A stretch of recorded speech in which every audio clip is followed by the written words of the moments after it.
I'm at the point where I can say, if you disagree with Murray Rothbard, you are probably wrong. Where I'm at right now is that in the event something bad goes wrong, historically people tend to either, like these vicious people, which you do correctly point out, they do exist. They either want to grant themselves power or give power to others. Mm-hmm. And I'm at the point where I don't see a way out of, at some point or another, a totalitarian state. And how do we get through this within the anarchic society? Because basically just convert me and I am terrified right now.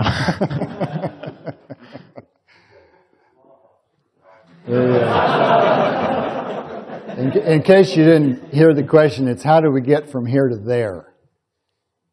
And I don't have an answer to that. I have an answer only in the sense that I think there are things that can be done that move us in that direction. Whether they will prove sufficient to get us where we need to be, I don't know.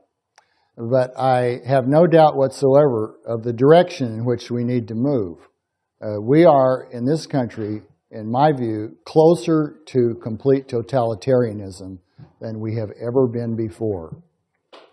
Even during World War I, during the madness of the Sedition Act and the vigilantism and the countless crimes that were committed at that time, even during the most extreme episodes of our history, the state has never had the kind of power that it has now, particularly the power of surveillance that it now possesses.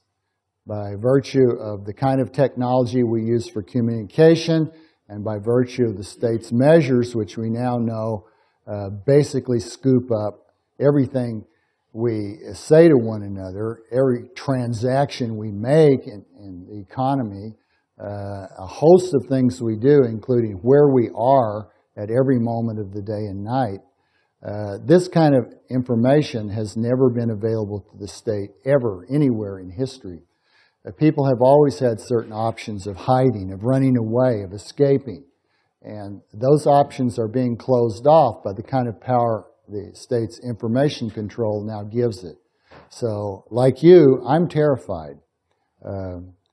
Now, I'm taking my own personal measures to do what I can in these circumstances to protect myself and my family. And I would strongly suggest that each of you think along the same lines. But meanwhile, there are things we can do to help move the entire situation away from the brink where we now stand. And I believe that indeed what you've been doing here this week is a helpful part of those actions. We need to learn and understand the situation we're in, how we got here, and particularly what kinds of beliefs sustain the system we now confront. It's viable only because the great mass of people are either in favor of it or indifferent. We can actually sway some of those people if we help them to understand what has happened and what the present condition is. So it seems as if it's such a small thing to educate ourselves and try to educate others, and yet it's a doable thing. And it's something that really not very many of us understand with the depth and subtlety that is required to fully meet objections to moving away from this brink. People are frightened. They're easily frightened. They're afraid of, in this case, specters. In my judgment, there was never such an illusory threat in history, unless you think that people were afraid of witches, as the terrorist threat today. It is almost entirely fictional.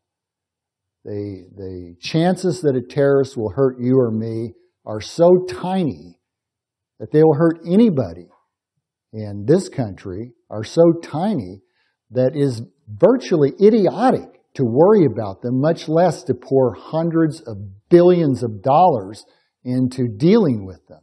And yet, our fellow citizens out there are willing to either tolerate this kind of action by the state or actually to support it. to root for it, to argue in favor of it. We need to confront these people whenever we can and try to educate them. That we can do. We don't know how much success we'll have, but unless we try, we'll never find out how much success we can have. Are you for gun control? Yeah. Who should control the guns? Who should control the guns? Probably the government. Do you trust the government? No. You don't trust the government, but you want them to control the gun? Okay, do you, so you're for gun control? Oh, by far. In fact, I'll say repeal the Second Amendment. Do you trust the government? Well, but no. Who should control the guns? Who should control the guns? I say get rid of all the guns. Right, who should be the ones to do that? If we don't trust the government can't be trusted. Who's left to control the guns? Don't!